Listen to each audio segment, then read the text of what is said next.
We're on the road to TLC, and we're soon going to find out who is going to be the number one contender for the WWE Championship.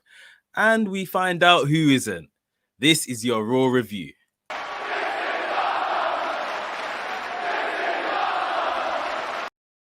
What's up, Maniacs? My name is Mex. I'm a wrestling fan, a wrestling enthusiast, a WrestleManiac, if you will. And today we are discussing Monday Night Raw. It was the fallout from Survivor Series, which happened the night before.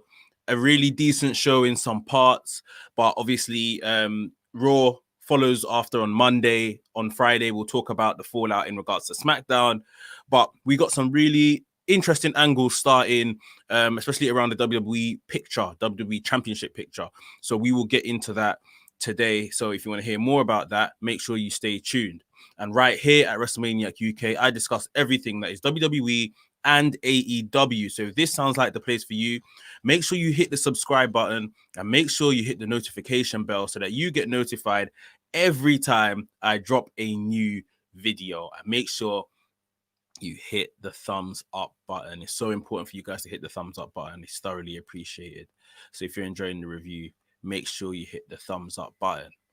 Ladies and gentlemen, without further ado, let's get into the review. And the show started with Team Raw all being in the ring, along with WWE de facto general manager / official Adam Pearce. He got them all in the ring to basically, run down what went on at Survivor Series and also congratulate the 5 men of the Raw Survivor Series team that clean swept SmackDown completely. Just, it was easy for them, especially after Seth Rollins sacrificed himself. So he wanted to reward them. Where I think he went wrong and where this segment went wrong is he said he was going to let each of them state their claim as to why they should be the number one contender effectively. Why are we talking and stating our claim about, something that should be earned? This is wrestling, They wrestle to get the position of number one contender, of WWE champion. So this whole stating their claim thing, it was bound to just end in a bit of rubbish. And I think it did. It made the segment a bit clunky. Sheamus started first, kind of saying, why he should be the next champion, followed by AJ, followed by Keith Lee, Matt Riddle. They're really making Matt Riddle seem like a complete dope. I know his gimmick is that he's high or something. I don't know. But yeah, too much was said by Matt Riddle in this segment, in my opinion. And then Braun Strowman. And then when it came to Braun Strowman was saying to Adam Pearce, why do I need to say anything? Look at my credentials, that kind of stuff. And he actually headbutted / pushed over Adam Pearce. Yeah, so that wasn't very good. He was off the show for the rest of the show. He was escorted out the building, as they say. And then backstage, we had Adam Pearce coming out of the doctor trainer's room afterwards, and Charlie was trying to get a word with him about, how this was going to be dealt with. That's when we learned that Braun had been sent home. And then I think he was going to come up with a way of how to kind of how to sort this out. And we later learned that after further interruptions in this interview from Bobby Lashley, who was kind of stating a claim to why he should be the next contender. And then Randy Orton as well. Obviously, he was the last champion. Drew recently beat him. We learned that Adam Pearce was setting up three singles matches. And the winner of each singles match will go into a triple threat match next week to determine who would be the number one contender. So some good action was lined up for the rest of the night. So we'll get into that shortly. Next up on the card was another tag team championship match. We saw this match last week. New Day versus the Hurt Business. This match came to pass because Cedric Alexander was really pushing for it backstage, kind of getting under the skin of Xavier Woods, and they caved in. I found it really weird backstage. Kofi saying, no, we shouldn't take the match. It's our day off. It's your day off? You're at work, though. You're backstage at work, and you're saying it's our day off, and you're just holding the belts thinking that you can't get a match. You see what I mean? It was a bit odd. But, yeah, MVP said, you're champion. There's no days off. But, yeah, for him to say day off anyway, it was a bit weird. But, yeah, so we had this match. And I don't think it was as good as their first match that they had last week, should I say. What had happened was there was actually a double count out. Shelton Benjamin and Kofi Kingston were both counted out, and then it looked like the match was going to end. The referee held up Hurt Business's arms, but the championship can't change on a count out. You know, this never had any special regulations or rules or anything like that. So I think MVP noticed that. He took the mic and corrected it and was just like, look, you guys get back in the ring. I'm sure you don't want to win like this. We don't want to lose like this. Let's get back in the ring. Let's sort this, etc., etc. Playing into New Day's egos a bit. New Day got back into the ring and the match restarted. There was a spot where Shelton Benjamin kind of threw Kofi Kingston over his shoulder and out the ring. Kofi landed hard on his left leg. And from there, the Hurt Business really worked on the left leg. Cedric Alexander particularly was very vicious in this kind of new character of his. And he was, he pulled out an Indian deathlock, which I think Samoa Joe even said on commentary. We haven't seen that in a very long time in wrestling. Very, very impressive how they were working on his leg, and eventually Kofi got the hot tag to Xavier Woods. They battled on for a while after this, and eventually New Day came away with the win. Like I said, not as good as their match from last week. I did think that, you know, I was very confident, because I said this last week or so, that after Survivor Series, New Day will go on to face Hurt Business again, probably the week after, which is today's episode, and lose to Hurt Business. I was very confident Hurt Business were going to pick it up here, but it didn't work out that way. I'm sure this will go on to TLC later on in December, and probably Hurt Business pick it up on the pay-per-view. Hopefully we get like a entertaining ladder match where Hurt Business win the championships. That would be brilliant to see. But yeah, wasn't as good as the match last week, but New Day, I guess, get a win after losing to Street Profits on the Survivor Series pay-per-view. Next up, we had the first of these three qualifying matches for the number one contendership. Riddle versus Sheamus. Very hard-hitting match. I wasn't expecting this match to go for as long as it did. And yeah, I think, didn't these guys wrestle like maybe a couple of weeks ago? I know they've got some previous from SmackDown, which probably contributes to why they were so aggressive with one another. But this was something. This was really something. It was a very hard-hitting match. Sheamus is a really good competitor, you know. I mean, I know in the past, I've previously, even before I started this channel, I've very vocally and I've given Sheamus a lot of sticks, just not very interesting in character. But I find his matches more and more, I think in recent times, I found his matches more and more interesting. Just the way he goes at it, really strong. He is someone I would really like to see in, you know, a NXT UK scenario against a Dragunov or someone like that. You know, he's really up for a fight, really good. And obviously Matt Riddle brings his MMA background into everything he does as well. Sheamus was really in the ascendancy for the majority of this match, but eventually Matt Riddle got the win with a roll-up, and Sheamus couldn't believe it. Again, I was very, very confident that Sheamus was going to win this entire little tournament thing and go on to face Drew because of the story they've been telling of being such good friends, blah, blah, blah. But Sheamus out first round. So Riddle progresses, and yeah, I've got it wrong again. I've got it wrong again. So yeah, it'll be very interesting to see who's gonna come out of the triple threat match next week. We had a Firefly Funhouse segment, and the essence of this segment was basically to say how bad friendship is, and how much of a bad road friendship could lead you down, and how friends aren't reliable. Bray Wyatt went on and was talking about how his friends can burn your house down eventually. That's what he kind of alluded to, which is obviously taking a jab at Randy Orton. And then obviously they spoke about Alexa Bliss's upcoming match that she was going to have on the night against Nikki Cross. We had a friendship frog, which was he didn't last long as a character on Firefly Funhouse because he tried to give advice over friendship. He was more than killed off by Alexa. So yeah, that was pretty much that segment done. Again, really enjoying the work that they are doing with Alexa Bliss and Bray Wyatt. The dark humor is really good if you catch it. Bray Wyatt made a line at the end of it about how the frog got croaked. So yeah, they're playing up to that. We had a impromptu Raw Women's Championship match. But before I get onto that, guys, if you are enjoying today's review, please make sure you smash the like button. Whether you're watching live or whether you're going to watch this back, smash that like button. It does loads for the channel. And, you know, I thoroughly appreciate every time you guys do that. So one more time, if you haven't already, please smash the like button. Thank you very much. We had a segment backstage of where Lana was speaking to the interviewer, and the interviewer was like, look, the men's Raw team that won are getting some type of opportunity towards the WWE Championship. You were the sole survivor for the women's team. Are you entitled to a shot at Asuka?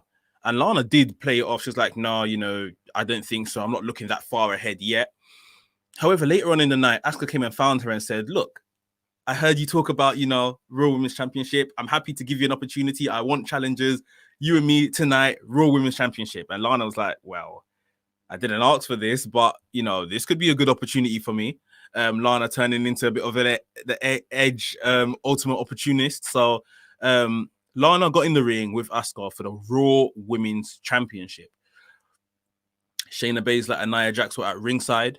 And very early on in the match, Asuka kind of spilled out to the outside. And Shayna Baszler and Nia were like, come on, it's Asuka it's Lana in the ring. Put her away. Why is this lasting longer than it needs to? Blah, blah, blah. Asuka was basically telling them to shut up, mind your own business. Asuka picked up a bottle of water that was on the commentary table and sprayed it all over Shayna and Nia Jax, which Nia Jax obviously didn't like, and Nia Jax attacked Asuka, which led to a DQ for the Raw Women's Championship match. Nia Jax put Asuka on her shoulders, looking to put Asuka through the announce table, but Lana made the save. Both women tried to run away, Asuka and Lana, that is. Nia Jax took to the mic and said, look, you guys get back in the ring. You started something, let's finish it. And this turned into a tag team match. The tag team champions versus Asuka and Lana. Again, it was a bit of a nothing match. Shayna Baszler had a very nasty spot on Lana in this match, standing on Lana's face, bending her leg back. Eventually, things spilled out to the outside for Lana, and Nia Jax tried to attack Lana. Lana ducked out the way. We saw a bit of Lana's hair come flying out as well. One of her extensions, maybe. Lana ducked out the way, and Nia Jax went flying over the announce table. Shayna Baszler grabbed Lana back in the kind of Kirifuda clutch, tried to pull her into the ring. While that was happening, Asuka rolled up Shayna Baszler for the win. So Asuka and Lana got away here with a sneaky victory. What are they doing with Lana? And what are they doing with Asuka?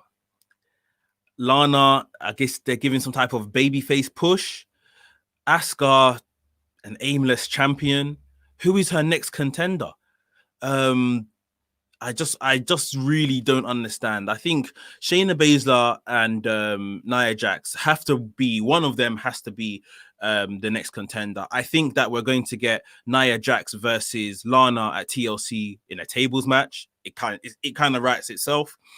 Shayna Baszler should probably challenge Asuka, given, you know, she was pinned by Asuka in this particular match. She should probably challenge Asuka for the Raw Women's Championship at TLC. Maybe even win it. Carry both the titles, and maybe that makes Nia Jax jealous, and then Nia Jax and Shayna can implode ultimately, and Shayna can go for the Raw Women's Champion. Nia can go for the Raw Women's Championship. What do you guys think of that idea? Let me know down below in the comments. But I really think at the core of this, Asuka needs some real challengers, you know, otherwise there's no point Asuka holding this belt. It's dead. They do this every time they give Asuka the belt, give her nothing to do once she's got it, which is really disappointing because Asuka is probably the best women's competitor in WWE. So yeah, Moving on, we had another qualifying match: Keith Lee versus Bobby Lashley. A massive first-time match which we have never seen before. And I was racking my brain thinking, who's going to lose here? Like, I really don't want Keith Lee to lose. Bobby Lashley, I really don't want him to lose either. The match probably wasn't as good as on paper it looked.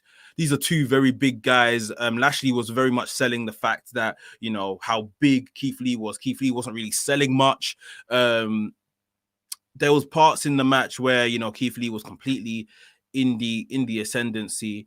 We saw MVP get involved here, which didn't lead to the finish.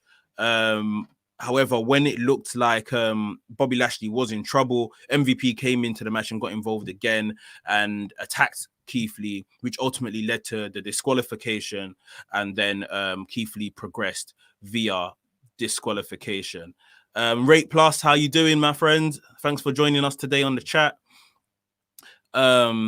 Yes, it was again. Why is Keith Lee winning via disqualification? It's too many matches. I need to actually find out. I might do a post on this on Instagram.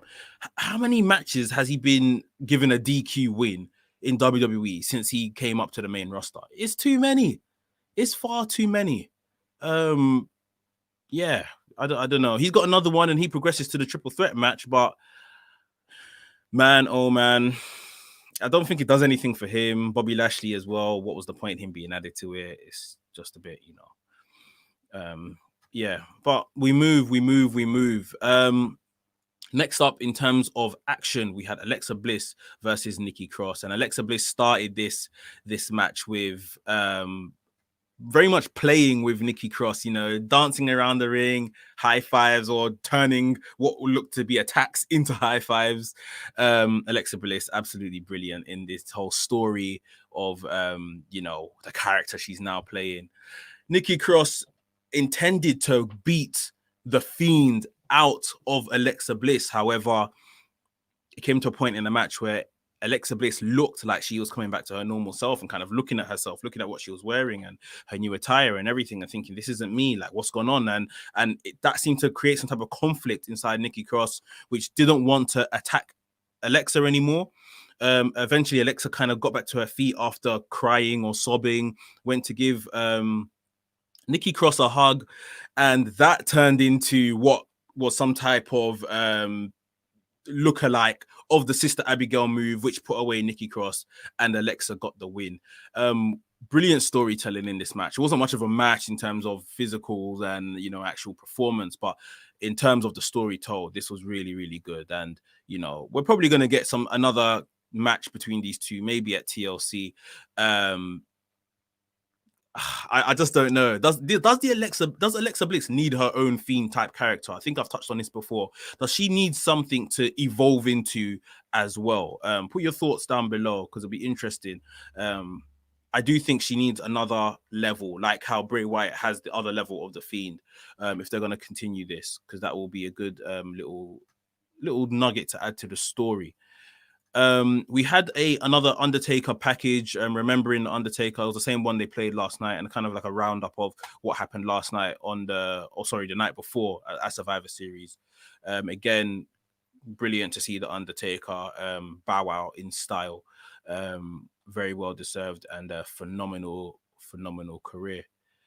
Last but not least, we had what they were dubbing as a WrestleMania worthy match.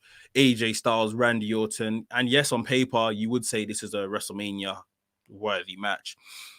However, it wasn't the greatest. It wasn't the greatest at all. It was all right. Like, I don't really know what to say. And very soon it became clear why this match wasn't all kind of gung-ho. The Fiend was lurking. The Fiend first appeared behind the barrier. Randy Orton was distracted for a bit, but it didn't catch him out too much. The Fiend later, the whole, shutdown thing, everything breaking down, and the Fiend was right behind Randy Orton in the ropes, taunting him. The fear of, I'm coming for you. He hasn't forgotten what happened in regards to burning down the Wyatt compound, and he's going to seek his revenge on Randy Orton. And this particular distraction is what killed Randy Orton here. When the lights did come back on and everything, and Randy Orton turned around, AJ Styles was on the top rope, delivered the phenomenal forearm and put away Randy Orton. So in terms of the triple threat match, AJ Styles has qualified, Keith Lee has qualified, and Matt Riddle, he is going to be in the match as well. Next week, we're going to get those three men. The winner of that will face Drew McIntyre, will be next in line for Drew McIntyre's WWE Championship for a match at that. And then Randy Orton is clearly going to spin off into a program now with The Fiend. It's good. It's good. Keep Randy Orton away from the title picture. We've had him there since the summer. Randy Orton Edge. I mean, I don't know where Edge is on his road to recovery. Not that I want to see it. I don't want to see it for the title. I don't particularly want to see it at all. But I don't know if they're still hot on that. But it definitely looks like we're going to get the Randy Orton versus The Fiend. And it's going to be good to pick up on the story that was a very good story. I think 2016 or so when that happened. 2017 maybe when that whole thing happened. It's going to be good to pick up on that. So, guys, that is the Raw review. I hope you enjoyed it, and I hope you enjoyed the Monday Night Raw. We now know who's going to be in a triple threat match for the number one contendership for the WWE Championship. And yeah, like I said down below, what do you think of a possible Shayna versus Asuka match going on for the Women's Championship? Hurt Business, are they going to come back around and eventually win the Tag Team Championship? And who do you guys think is going to win the number one contendership match next week? Keith Lee, AJ Styles, and Riddle? Let me know down below in the comments. D12 asks on the chat, thanks for joining this morning, my brother. He asked what was the match of the night? I think Sheamus and Riddle was probably the best match of the night. In terms of actual in-ring ability, that it was very, very good, very hard hitting, and that's the match you want to watch if you want to catch any match in Raw. In terms of storytelling, though, Alexa Bliss and Nikki Cross was very, very good. Like I said last week, Alexa Bliss has been doing brilliant work in this character, and I'm sure that particular feud is going to continue. But guys, that is all from me today. If you enjoyed the review, again, please smash the like button. It does loads for the channel and I thoroughly appreciate it. And if you're new here, welcome. Please subscribe to the channel and hit the notification bell so you get notified each and every time I make an upload. New videos on the way, new content you haven't seen before on this channel. You want to subscribe, trust me. WrestleManiac UK signing out, and I'll see you soon.